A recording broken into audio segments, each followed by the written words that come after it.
Welcome to our webinar, An Introduction to Child Passenger Safety. My name is Caitlin Dore with DHHS, and I'll be facilitating the webinar this afternoon. We're pleased to be partnering with the Injury Prevention Center for Children's Hospital at Dartmouth-Hitchcock and the Family Resource Center in Gorham on this webinar. If you need to chat about any technical issues, please use your chat box, as well as if you have questions for the presenters, please chat those in via the chat box, and we'll pause a few times throughout the webinar to take questions from the audience. This webinar will be recorded and will be available on YouTube for future viewing.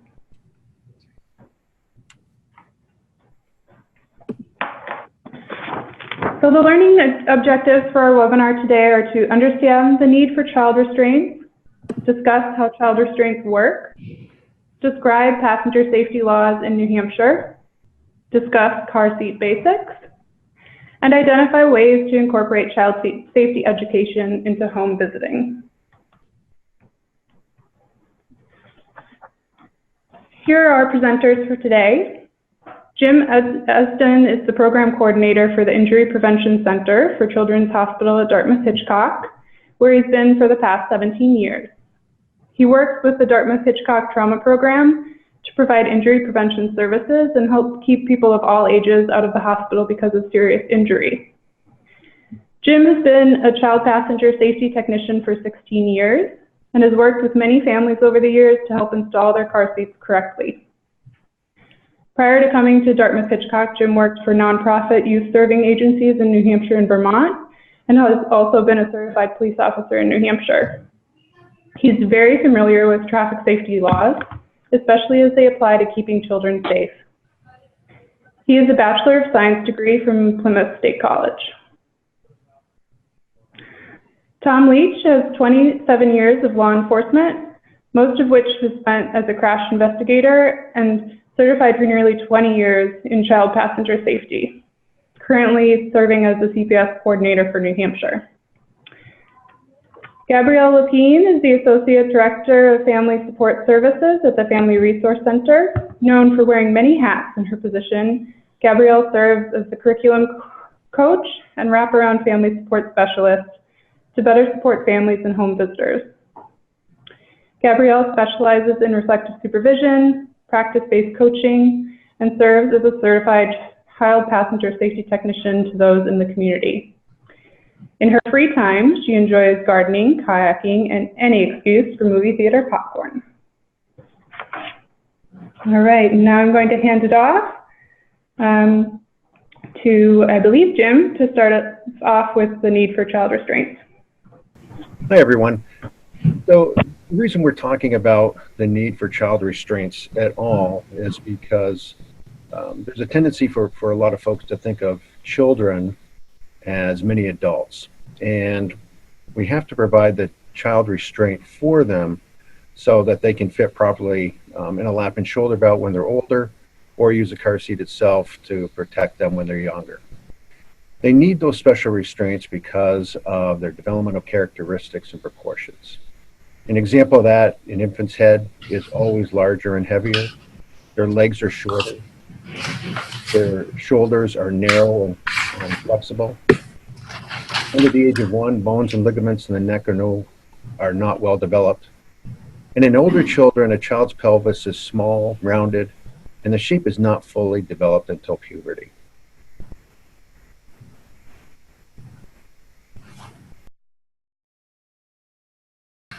When you think about child restraints and seat belts and the car itself, think about a system that works together, has to work together in order to protect the child.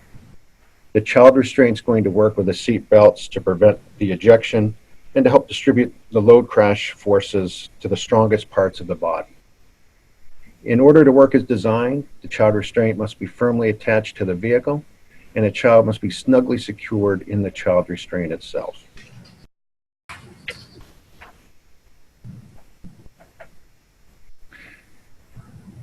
We know that when a child restraint is installed correctly, that it will work to help protect the child. The statistics speak for themselves. They're 71% effective in preventing fatalities. They're 67% effective in reducing the need for hospitalizations. And they're 50% effective in preventing even minor injuries in the event of a crash. Some simple physics help us better understand that. And if you can take a look at the picture that's right there, it'll give you a better understanding of what I'm talking about. So a vehicle traveling at 30 miles per hour with this dog unrestrained, you'd have a combined crash force of 300 pounds. So if you look at the gentleman that's right there in the picture, he's 185 pounds and 6 foot tall. And in a crash, his tiny dog could kill 300 pounds of force.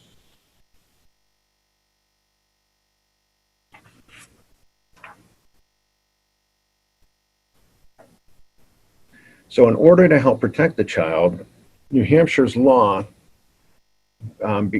has changed over the years to help kind of meet the needs of the children and change as requirements have changed. So the current law requires anyone up to the age of 18 to be properly restrained using a safety belt or a child passenger safety restraint. New Hampshire's law is not best practice. And if you take a look at a lot of folks that I work with, and certainly you work with, a lot of times we take the law as the best practice. In our case, it's not. In our case, the law says that a child needs to be restrained in a booster seat or car seat that's appropriate for them up to the age of 7 or 57 inches. The best practice would be at least up to the age of 8. The question always comes up, when is it appropriate for my child to sit in the front seat? Certainly a child should never be in a rear-facing car seat with an active airbag, as we'll discuss a little bit later on.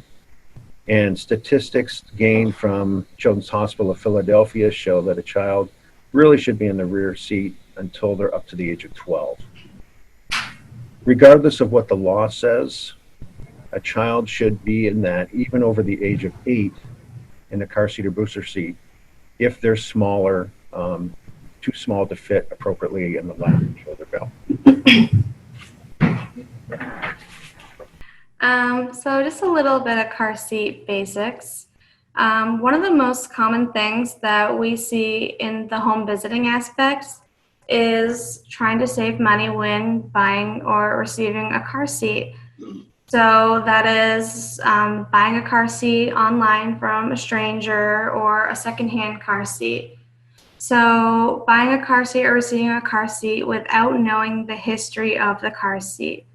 So while technically owning a secondhand car seat is perfectly fine, it's important to know if that safety seat has been in any car accidents or if there are any recalls of that car seat.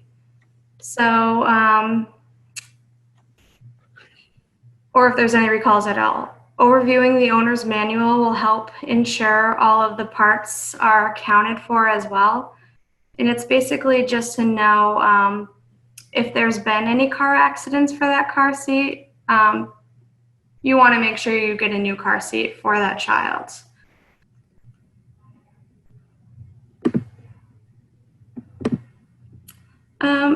Manufacturers are very specific about how much of the base must be on the seat. Some brands say 100% of the base must be on the vehicle seat. Others say 80%. It's important to read the safety seat manual. Children come in all shapes and sizes, as you are aware. Look at the stickers on the side of the car seat or in the owner's manual that give weight and the height limits. And then you can be aware whether or not that safety seat or your child is going to fit that seat.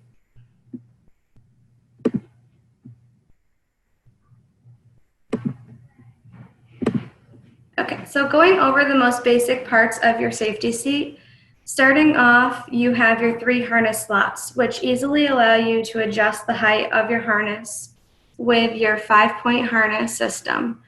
The harness should be contacting the child at the shoulders, your hips, and groin, with the harness chest clip at the child's armpits.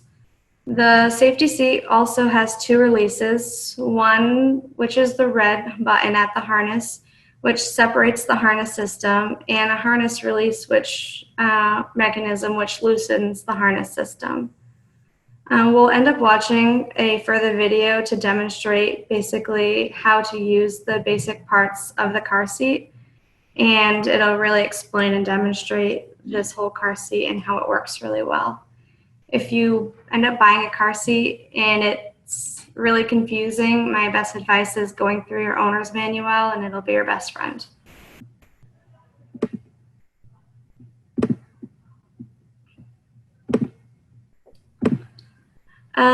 The latch system was added to all newer passenger vehicles, as a lot of people probably think that it's a real pain in the butt, but it was actually added for your convenience when installing safety seats. It's important to check your owner's manual to view which seat was used when installing a car seat with lower anchors. Lower anchors have a weight limit, which typically is 65 pounds, and that also includes the car seat into that 65 pounds. Though again, it's important to read the owner's manual. Easy math is used to know if you're still safe to use the lower anchors. So the formula you would use is 65 minus the weight of your safety seat, and then if that is the weight of your child or lower, then you are able to use your lower anchors. And those attach like hooks into the belt system face down.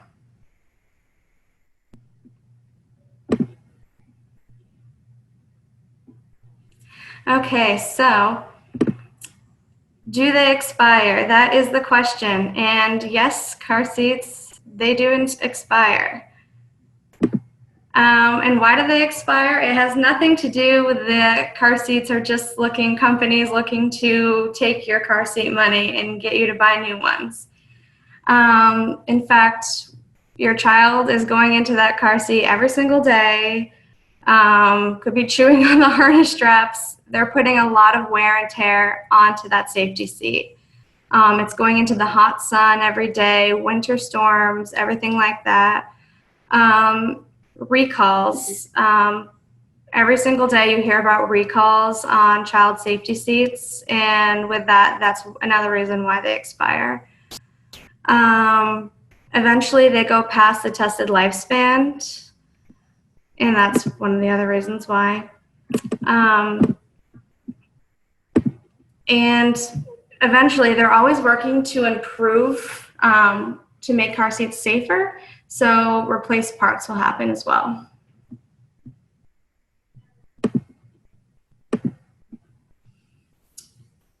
Rear-facing only seats. So that's also known as infant carriers, and it's that really heavy seat that you'll carry for a really long time with your infant in it, and you're hoping that eventually they can get in and grow into another seat.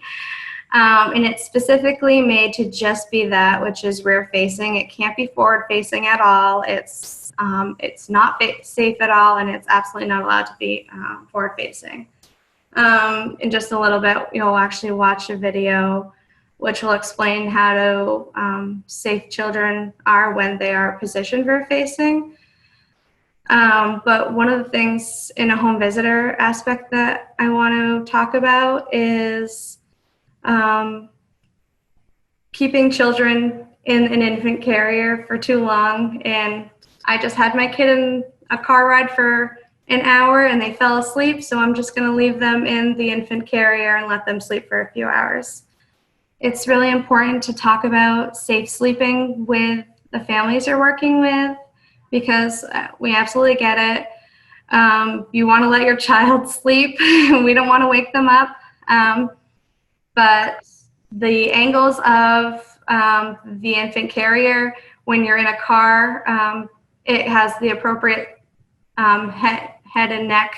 But when you're taking them out, we really want to think about safe sleep and the dangers of leaving an infant in a carrier for a prolonged time. So taking them out of that infant carrier, putting them in the bassinet, whatever you want to do, but not letting them sleep in their infant carrier. So then the next is a video on why it's important to leave your child rear-facing. Gabrielle, this is Caitlin. We did have a question come in before the video, if we could take a minute, and for you and Tom and Jim as well. There was a question, if the car seat does not provide an expiration date, is it still 7 years from the manufacturer date? Yeah, it's 6 years. Okay, so if there's no expiration date on the seat provided, it's 6 years from the manufacturer date. Thank you.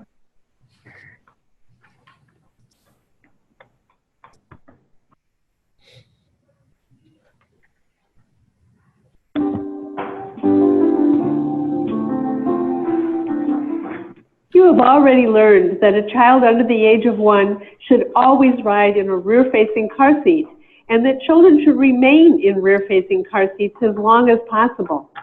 As CPS technicians, you will be teaching caregivers why this is so important. Even though we have made great strides in reducing child fatalities and injuries since the 1970s, over half of children killed are either improperly restrained or unrestrained. Caregivers may be tempted to place a rear-facing only car seat forward-facing to allow them to see their child more easily. This is a serious error, and it places the child at a significant risk of injury or death in the event of a crash. Let's examine the reasons why. Rear-facing only seats are engineered to distribute the forces of a crash along the entire head and body of an infant and young child. The harnesses are attached snugly to keep the child from sliding up the back of the seat and flying out of the seat in a crash. A rear-facing car seat supports the entire head, neck, and back of a child in a frontal crash. A young child's head is larger and heavier in proportion to his body than that of an older child. In a frontal crash, the head moves abruptly forward, placing increased forces on the neck. But when a child is properly restrained rear-facing, the head moves with the seat, reducing the risk for neck and spine injury. We would all be safer if we could ride rear-facing. When a child is forward-facing, the forces of the crash are distributed only over the harnesses. The plastic shell of a rear-facing only car seat is not strong enough to hold the forces of the crash on the harness system in a frontal crash. With those forces, the shell can crack, the harnesses are ripped from the shell, and the child can be thrown from the seat. It's a common myth that when a child's feet or legs reach the back of the vehicle seat, she is at increased risk for a lower extremity injury. Lower extremity injuries are rare for children who ride rear-facing. Children can easily sit with their legs crossed or on the back of the seat. Lower extremity injuries heal more easily and completely than injuries to the brain and spinal cord. In a frontal crash, the rear-facing car seat cradles and moves with the child. It is the shell of the car seat itself that absorbs the forces. Let's review what we have learned from research studies. Children in the second year of life are 5 times less likely to die or be seriously injured in a crash if restrained rear-facing compared to forward-facing. Why is this true? Again, because the forces of the crash are completely distributed throughout the torso and head, and the seat appears to provide a cocoon effect for the child. When working with caregivers, it is critical they understand the reasons why children are safer when traveling rear-facing in vehicles. While we can understand that a caregiver would like to see their child while driving, we must emphasize that the statistics are compelling and the risks too great. For their best protection, children should remain in rear-facing car seats to the highest height or weight allowed by the manufacturer.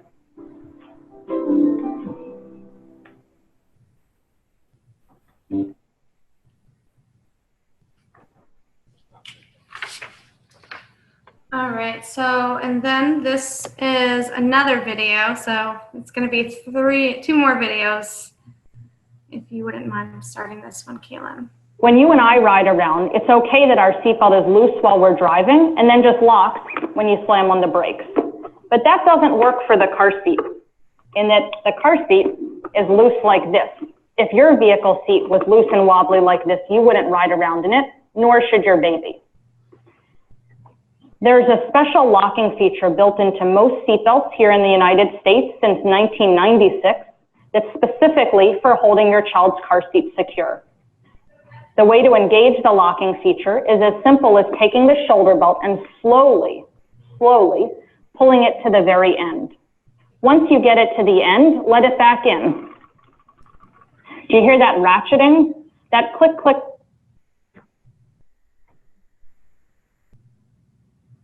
Noise is telling you that it's getting tighter. Another way to know that you're in the right mode is if you give a gentle pull towards you, you'll feel that there's no slack coming back. That's the locking feature you're going to need to keep your baby's car seat tight.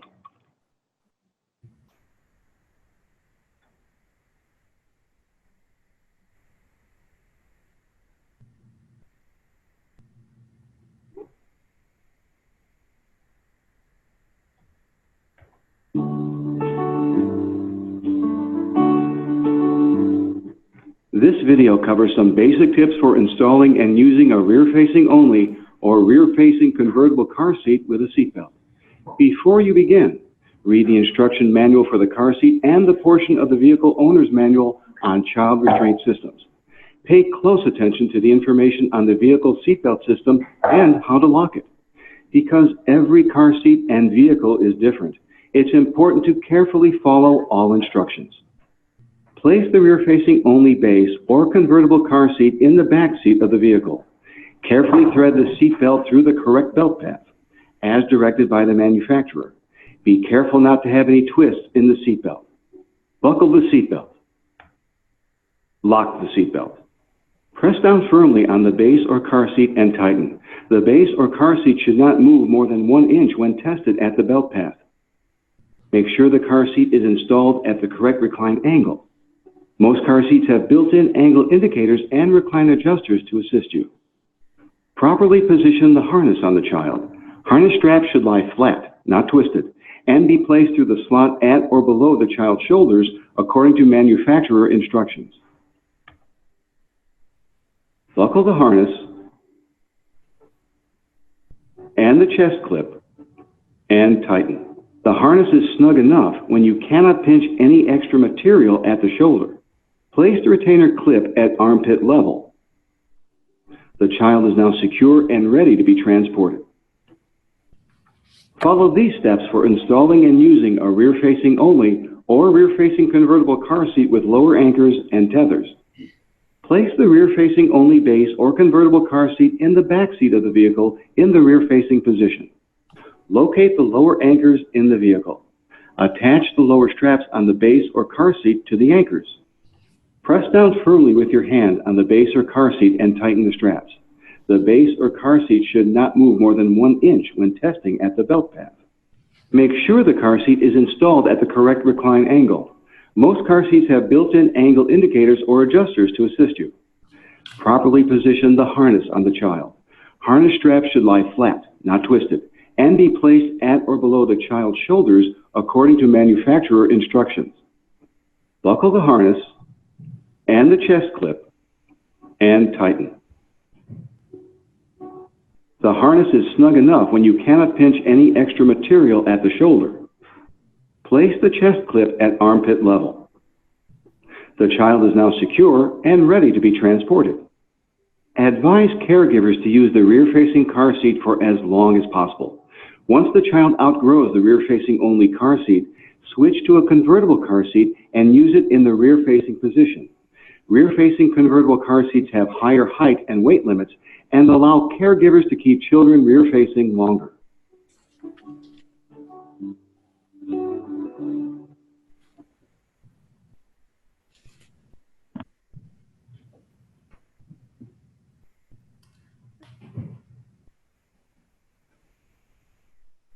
Okay, this is a rear-facing infant carrier, and it is installed in the picture without the base.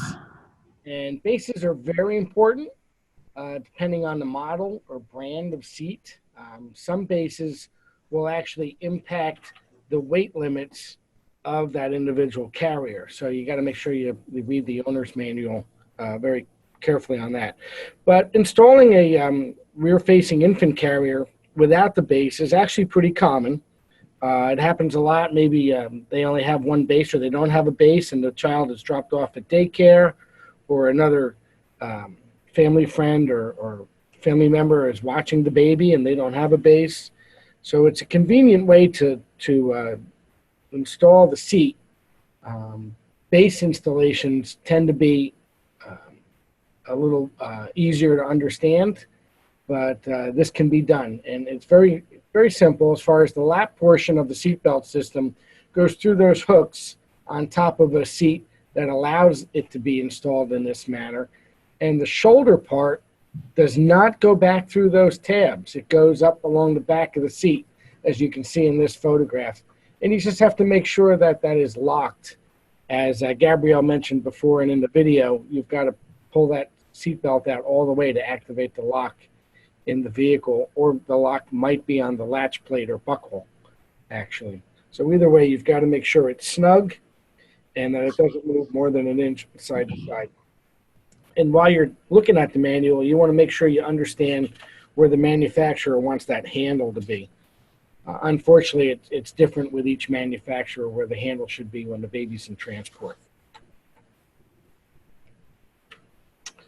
Non-regulated products are sometimes referred to as aftermarket products. They're countless. There's aisles and aisles and aisles of this stuff in baby stores and so on. And we can go on and talk about toys for handles and mirrors and suction cup shades.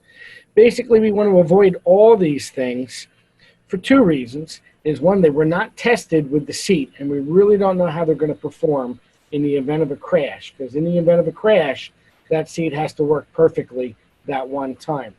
And the second reason is they can become projectiles, such as those suction cup shades, other mirrors, and other things. In the event of a crash, these things, they can weigh quite a bit, and they're gonna be flying around that vehicle. So that's another reason to avoid those things. I'm going to jump in here too, Tom, to say for the home visitor aspect of how much it would save like anybody so much money by not buying any of these things. Absolutely. Yep. They're being sold to make money, and they're going to give you false things on the box saying that it's been crash tested. However, it was not crash tested with the seat that you're using it in, unless it is the manufacturer's extra equipment that came with the seat. Then it is tested.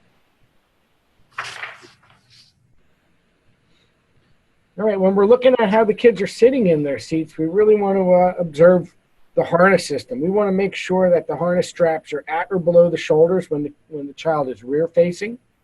It's important that they go behind the child's shoulders at the below mode for that, so that they load up on a crash. Excuse me. If the child is forward facing, it would be the opposite. It would be at or above in that particular case. We don't want any slack in this webbing. We want these harnesses to be snug because they really do such an important role during a crash. It is the harness and the harness alone that's going to keep that child in that seat. We want to avoid wearing very heavy jackets or snowsuits. It's always best to remove those things, then harness the child up and lay those garments over the top of the baby or child. And blankets can also be put right over the child after they're harnessed in. So we don't want to put anything between the harness and the child, or minimal, if possible. As you can see from the picture, it's pretty obvious. The one on the left is a snug taut harness. And the one on the right, we can't tell because they've got those aftermarket product things on there that parents might feel are cutesy or the aunt or whoever gave it to them, but they're not good. They interfere with the proper use of the harness, and they're not allowing that chest clip to be right at the armpit height. So you really want to avoid these things.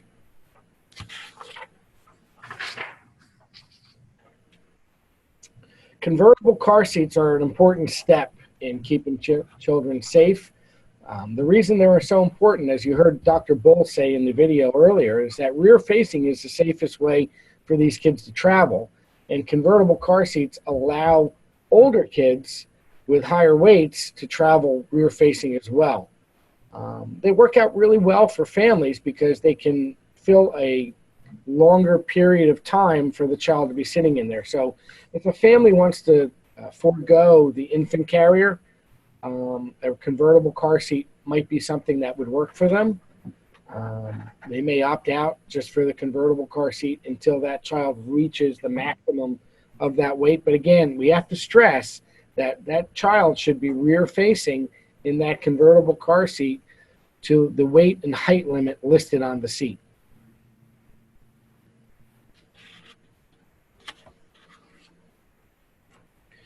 Forward-facing seats. All right, when children outgrow their rear-facing seats, or let's say it's a convertible and they've outgrown the rear-facing part of that seat with their height or weight, they should ride in a forward-facing car seat, always in the back seat. We want the harnesses to be snug, just like any other seat, and you want to make sure that they pass the pinch test. And a pinch test is easy to do. You just use your index finger and thumb, and you try to pinch material of the harness. And if you can pinch it, it's probably too loose. All right. And we're also going to talk about the top tether. There's a video coming up in a little bit about top tethers.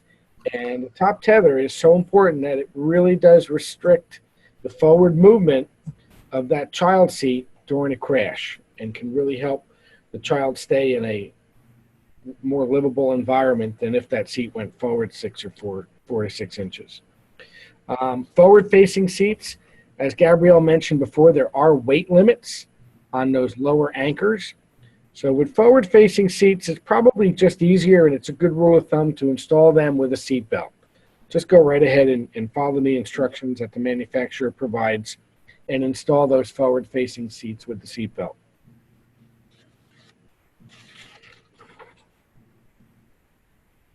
Tom, before we begin this video, there was a question that came through.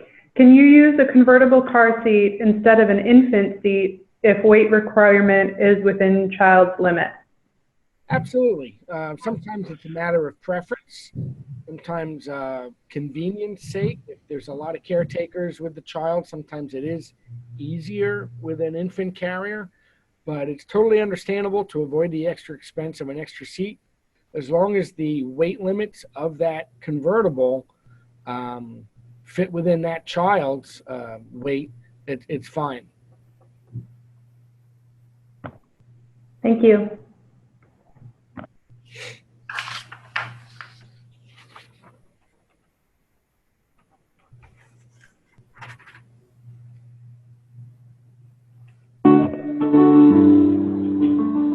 This video addresses basic tips for installing a combination car seat in the forward-facing position with a harness using a seatbelt.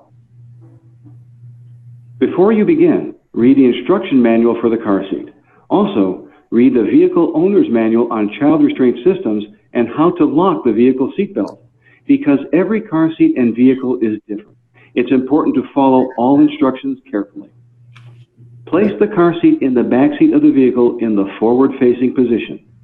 Thread the seatbelt through the correct belt path, as directed by the manufacturer. Be careful not to have any twists. Buckle the seatbelt. Lock the seatbelt.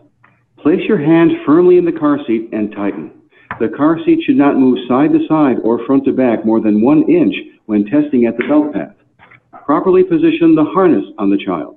Harness straps should lie flat, not twisted, and be placed through the slot that is at or above the child's shoulders. Buckle the harness and the chest clip and tighten. The harness is snug enough when you cannot pinch any extra material at the shoulder. Place the chest clip at armpit level. Use the top tether whenever possible with a forward-facing seat.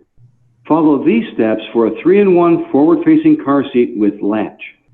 Place the car seat in the back seat of the vehicle in the forward-facing position. After ensuring the child is within the car seat and vehicle weight recommendations for using lower anchors, Locate the approved lower anchors in the vehicle. Attach the lower straps on the car seat to the anchors. Press down firmly on the seat and tighten the straps. Connect the top tether strap on the car seat to the correct tether anchor and tighten. This step limits forward movement in a crash. The car seat should not move more than 1 inch when testing at the belt path. Properly position the harness on the child. Harness straps should lie flat, not twisted, and be placed through the slot that is at or above the child's shoulders. Buckle the harness and the chest clip and tighten. The harness is snug enough when you cannot pinch any extra material at the shoulder. Place the chest clip at armpit level. The child is secure and ready to be transported. Emphasize to caregivers the importance of continuing to use the car seat with a harness for as long as possible. Once the child reaches the top height or weight limit of the seat, he or she can be moved to a booster seat.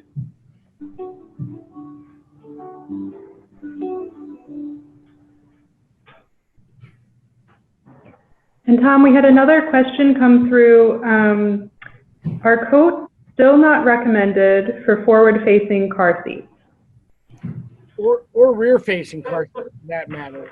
It's a matter of the puffiness of the coat, not, should I say, providing extra space within the harness system, that during a crash, that material is going to compress and the harness system will be loose on the child.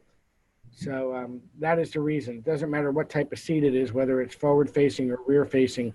We really want to avoid those puffy jackets and snowsuits. Thank you. And in the video you just saw, they used lower anchors to attach the forward-facing seat, which is fine, but we really want to make sure that it's for kids that weigh less than 45 pounds. As Gabrielle mentioned before, the total weight limit of those lower anchors tends to be in the ballpark of 65 pounds.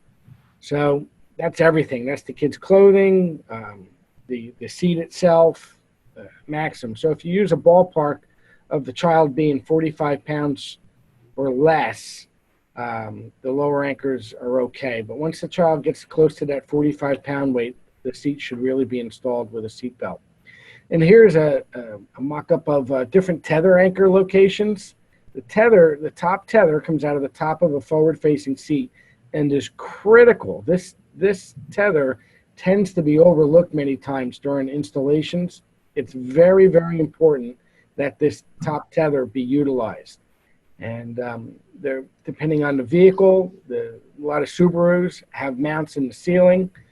Sedans have them on the back shelf behind the rear seat.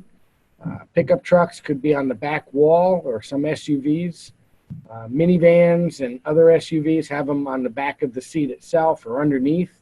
So it's really a matter of going into your vehicle's owner's manual, and looking at where those tether anchors may be, because we do not want to hook them onto a cargo anchor. Cargo anchors, believe it or not, are not as strong as tether anchors.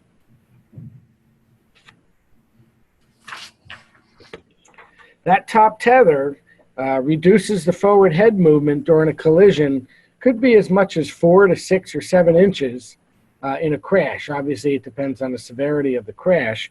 But that's 7 inches when everything else in the vehicle is coming loose and moving around. That can really help avoid any serious head trauma to the child.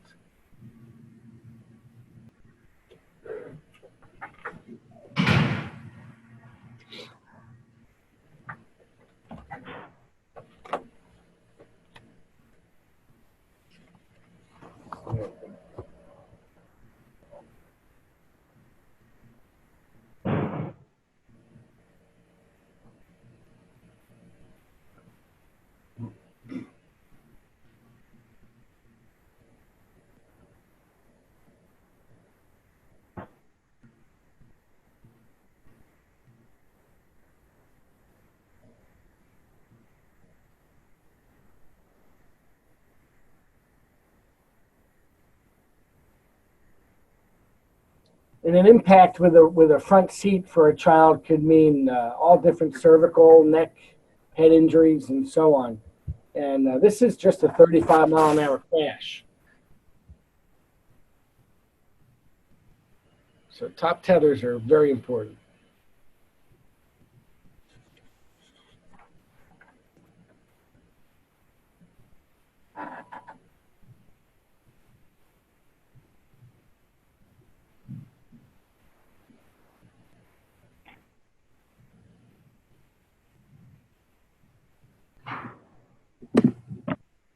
Thanks, Tom. That was like really good. So forward-facing only seats. Some parents may choose to purchase a car seat that later converts to a booster seat, like Tom had mentioned before.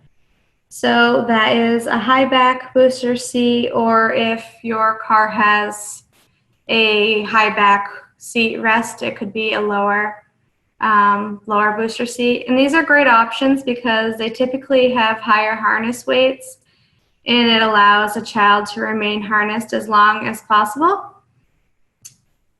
which will keep the 5-point harness system, like we mentioned previously, versus a seatbelt on your child longer, which is a lot safer. This is Caitlin. We did have a question come through related to this slide. If a 5-point forward-facing seat has a latch system and space for a buckle, if the child has outweighted the latch system, can you still utilize it if you are using the buckle as well as an extra security? So if I'm reading this correctly, they're asking, could you use both the latch system and the buckle if they've outweighted one or the other? You would want to just use the seatbelt because that's what it's tested for. I know it seems like it's, better safe than sorry, so you're wanting to use both, but it's all of the safety mechanisms are you're either using the seatbelt or the lower latch, and the lower latch is only up to the weight, so you would just want to use the seatbelt. Thank you. So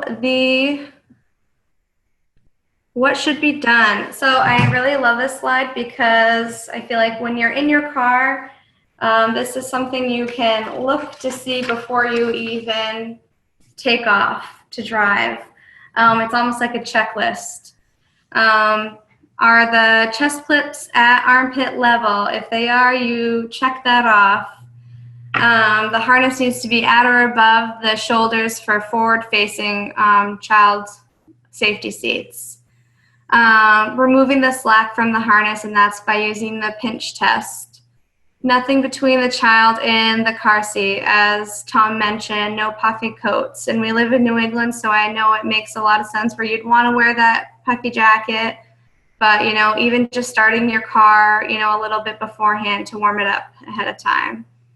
And making sure the car seat doesn't move more than 1 inch front to back or side to side after it's installed, where the belt goes through. And, if you do, all of those steps, each time you'll get so used to it, and teaching the families that you're working with these steps, they're just these safety steps to work on each time, and then that checklist.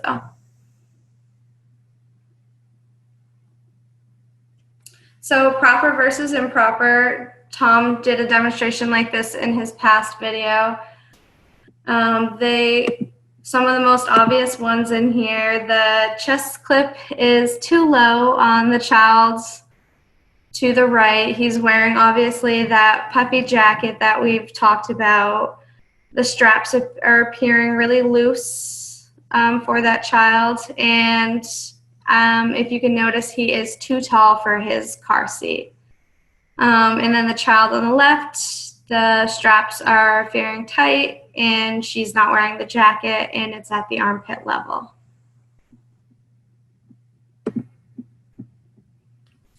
So booster seats.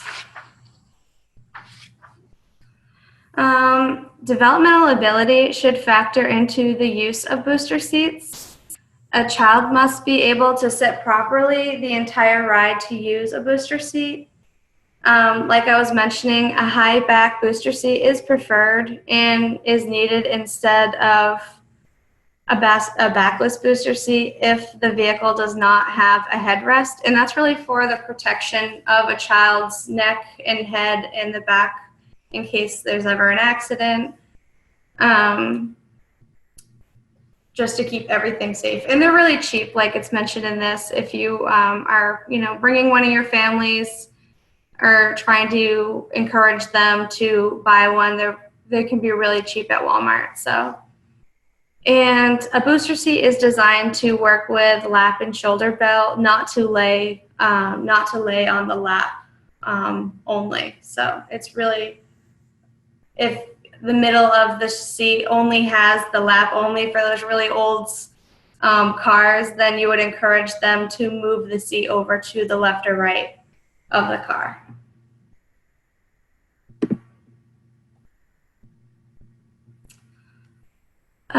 So booster seats help seats stay in the right place. So like I was saying with the other slide, the reason for booster seats is not just for them to sit taller, but it's actually for the correct position of the seat belts. So if you notice that on the girl, it's sitting across her soft organs, and in an accident, that could do a lot of damage to her. But on the boy, it's sitting on his strong bones. So causing not any, hopefully not any damage. And on the girl, it could cause quite a lot, so.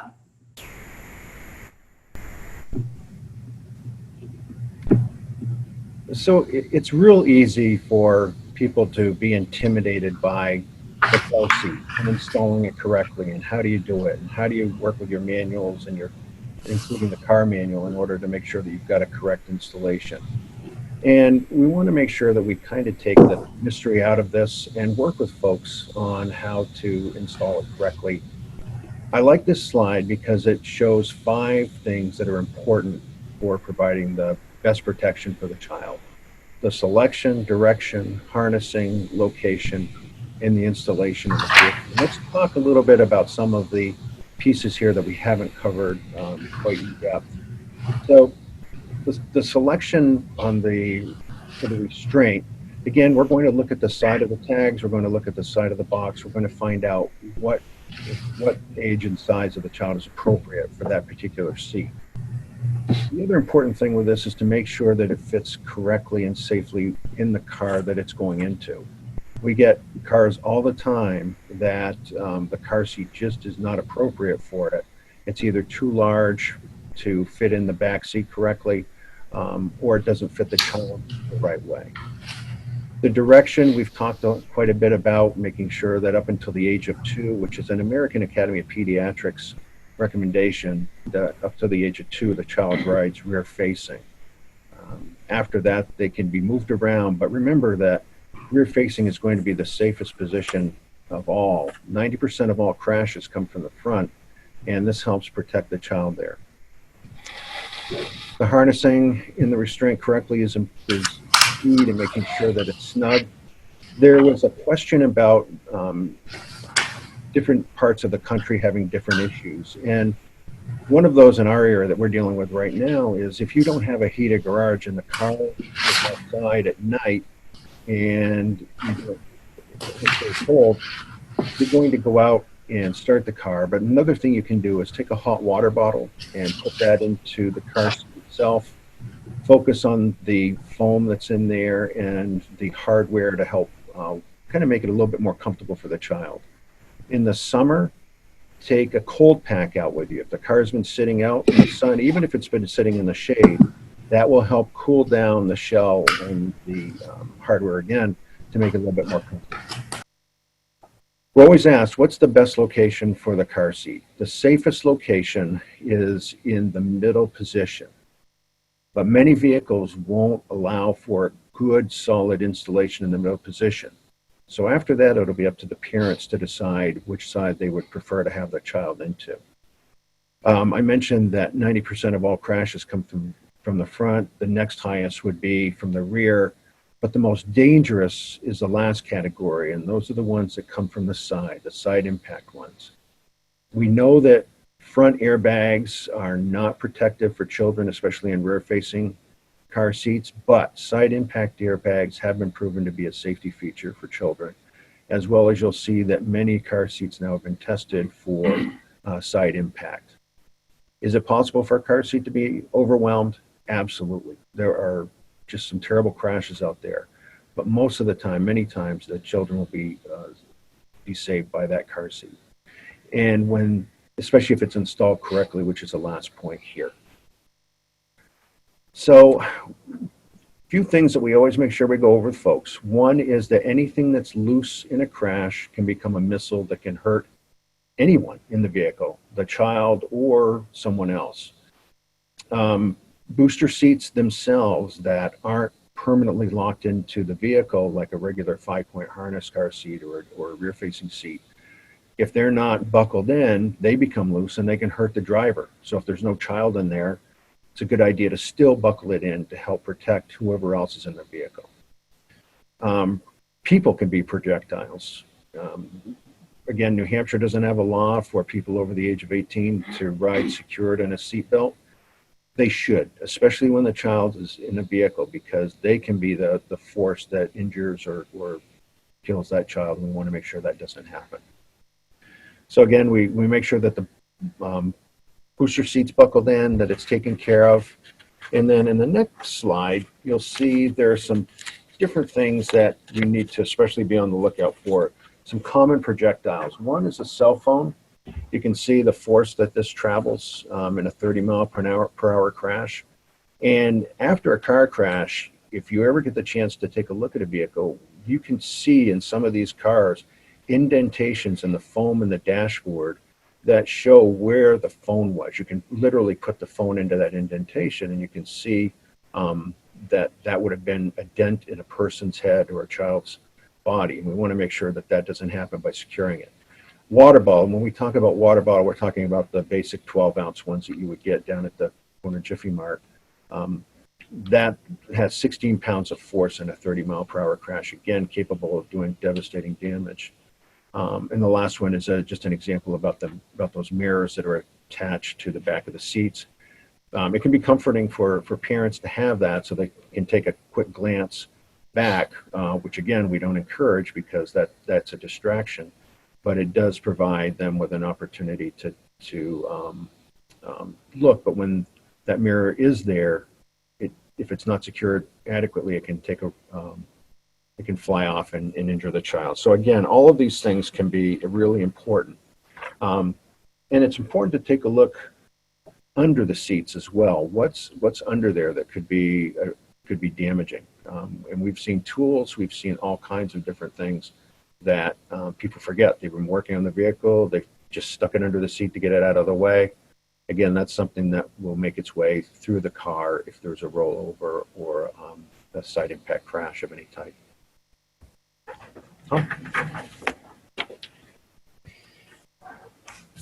Parents seem always eager to move their children to the next seat available as far as size goes. And unfortunately, every time a parent or caretaker goes to the next size seat, they actually lose a level of safety. Without a doubt, our rear-facing only carriers provide the most safety. Then you move up to the convertible, the forward-facing only seat, and so on. And every time there's a move, some parents like to call it a graduation, there's actually a decrease in protection for that child. So we always want to remember that a 5-point harness, and NASCAR proves this every weekend, a 5-point harness is always safer than a seatbelt. However, those kids are nagging, they're asking, parents are giving in, when can my child move to a seatbelt only? They have to pass a few little tests first before we'll really know that answer. Does the child sit all the way back against the vehicle seat? Is the lap belt below the stomach touching the thighs only, not riding up on the child's abdomen? Is the shoulder belt centered on the shoulder and chest? Do the child's knees bend comfortably at the edge of the vehicle seat? And can the child stay seated like this for the whole ride? A lot of times when I'm speaking to parents about this, I'll put the child into this position, and by the time I'm done speaking with the parent, the child is usually already squirmed down to a comfortable position where their knees bend more easily at the edge of the seat, which allows that lap belt to rise up over the abdomen and create an unsafe situation. So it's important that the feet do reach the floor and the knees bend comfortably, because nobody wants to be uncomfortable while they're riding in a car.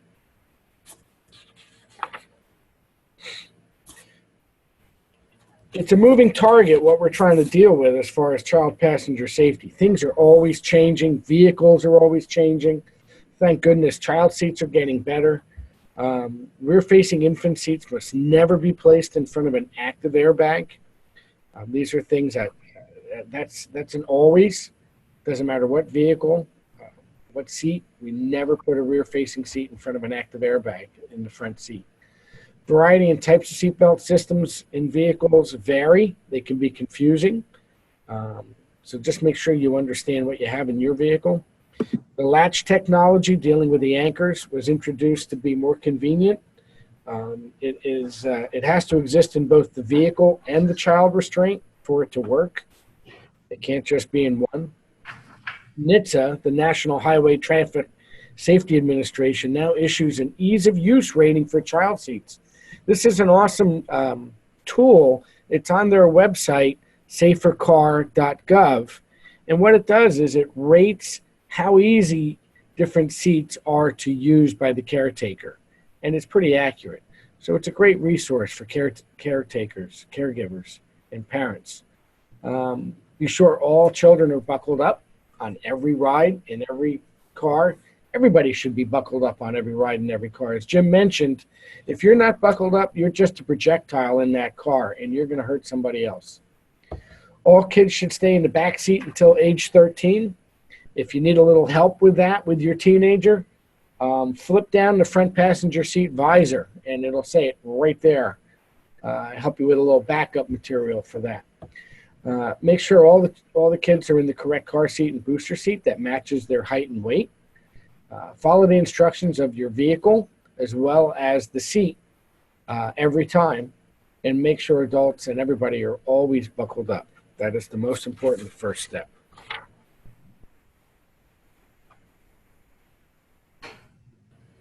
All right, so this slide is a little similar to the last one I did, but it's another checklist to say, like, I'm getting into the car, what do I see?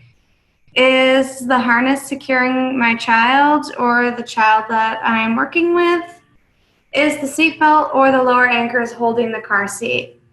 Like mentioned in the previous slide, it should not be moving 1 inch from side to side or front to back. And you'll always want to make sure that the belt path it's going through the correct belt path, whether that's forward facing or rear facing. The child restraint facing the right direction for the age and the size of the child. So an infant should not be forward facing, like we mentioned previously. And is there anything on the car seat that didn't come in the box? Like Tom had mentioned, there's a lot of things being sold that parents are being convinced that they need that actually are not safe to be had in your car seat. So some examples of gross misuse. Not using a child restraint at all. That would probably be the biggest one. A child is safe having a safety seat. Child restraint not secured to a vehicle at all. Absolutely, they definitely need to be secured to that vehicle. If a child is not harnessed in a child restraint, definitely almost like there's no point of having that child in there. If a rear-facing child is restrained in front of an active airbag, like Tom just mentioned, until a child is 13, it's safer to keep them in the back seat. But especially if they're rear-facing, they absolutely have to be in the back seat. Putting a rear-facing only child using a forward-facing car seat putting them forward facing. That happens occasionally, and it's more of just the fact that they're uneducated about the car seat. So reading the owner's manual and knowing that that rear facing car seat needs to be rear facing only. Using a recalled car seat, and I think we mentioned that you can find out if your car seat has been recalled on websites and looking at the label on underneath your car seat and just looking that up. So, and then some other common mistakes that are happening, using latch incorrectly, or like was asked earlier, and this happens often, using both the seatbelt and the latch together because it sounds like it's safer, but it's actually, it's one or the other. Or, using it where they're not tightened strong enough. Misuse of the booster seats, like Tom mentioned, that early transition when in fact, really they're safer when they're in the 5-point harness, they're rear facing. Harnessing errors, the chest clip being too high or too low or any bit too loose, and any sort of damage to the child restraint. So now's that time where as home visitors, you can go out and educate your families or your own personal families or anybody at all.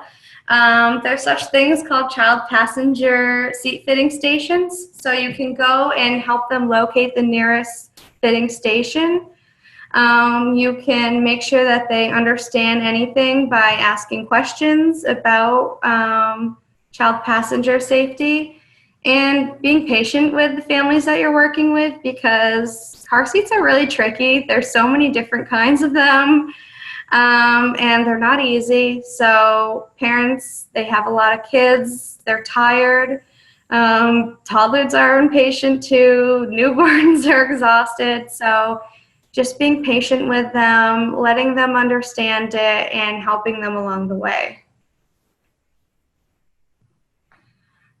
It's important to convey the need for the use of child restraints, and it's easy to do. Encourage parents and caregivers to wear their safety belts. Like Tom mentioned, everybody should be wearing their safety belt, but one thing that I really notice is that when parents aren't wearing their safety belt, children will follow their parents' lead, and then they won't want to wear their safety belt as well, because why do I have to wear mine if my parent's not wearing theirs? So then it really starts that cycle.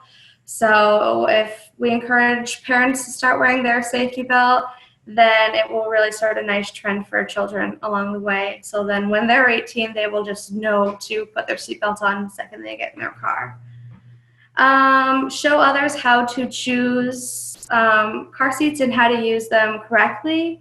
And one other thing that you can do is become a certified child passenger safety technician by taking the 4-day course. It's really, really beneficial. You learn a lot. Classes are held each fall and spring in New Hampshire. So I encourage you to take that course. Thanks, everyone. So before we go on to the resources, we did have a few more questions come in, and I know we're a few minutes over. So thanks, everyone, for hanging on with us. The first question was, are booster seats without backs acceptable? Okay, going back a little bit. I can take that one. Yep, those are called balanced booster seats, and they will work in most situations. What you have to look for is, does the lap shoulder belt fit properly over the child, as far as pocket to pocket over the pelvis, and as far as the shoulder belt going across the chest and not touching the neck. These seats tend not to have convenient adjustments that you can adjust the seat belt to fit the child better. You also have to be careful that there's no head restraint issue. If you're using one of these seats, the child has to have a head restraint from the vehicle that fits them properly. Other than that, they are a good tool.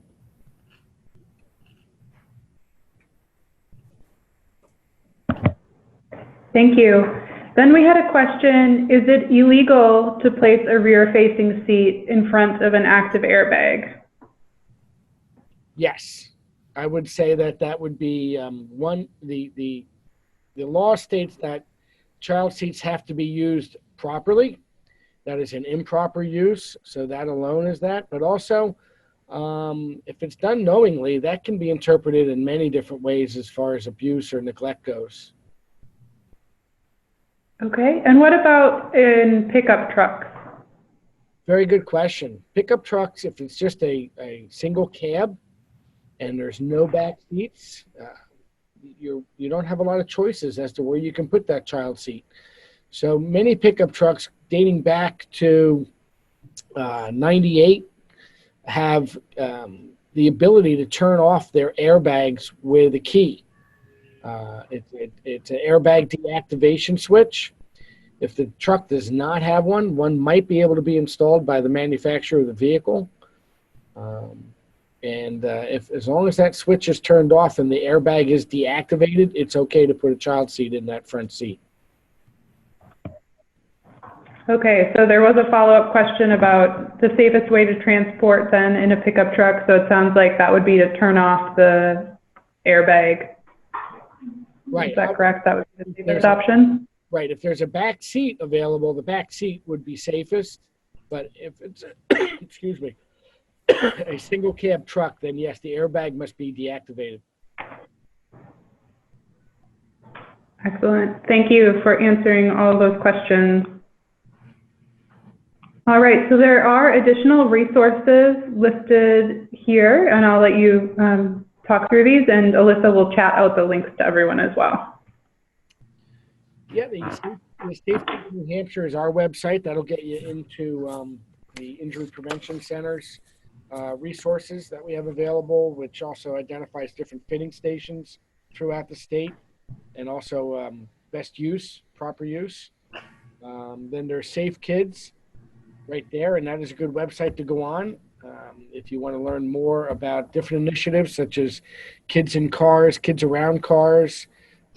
We never want to leave a child in a car, especially in the summertime especially. The next one is our direct link through Chad's Kids. And then there's the cert.safekids, which if you are interested in doing the 4-day class, there is one scheduled in Berlin, May 28th through June 1st of this year. And you would need to go on that website there, cert.safekids.org, to make a profile and then sign up for that class. And the Insurance Institute of Highway Safety, there was a couple videos in the presentation today where that was a source. They have a lot of good videos, a lot of good information as far as vehicle safety. And then safethecar.gov has a lot of good resources for parents and people dealing with these issues with car seats and so on. And that is also where the ease of use ratings exist on that one.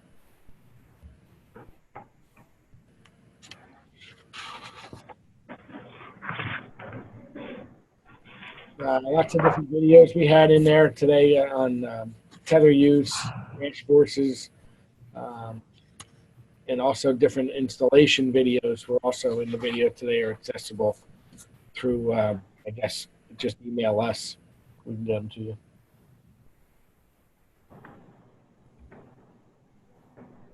All right, thank you all again. And here is the contact information for the New Hampshire Child Passenger Safety Program, as well as our presenters today. And they do welcome follow-up questions directly to their emails listed here.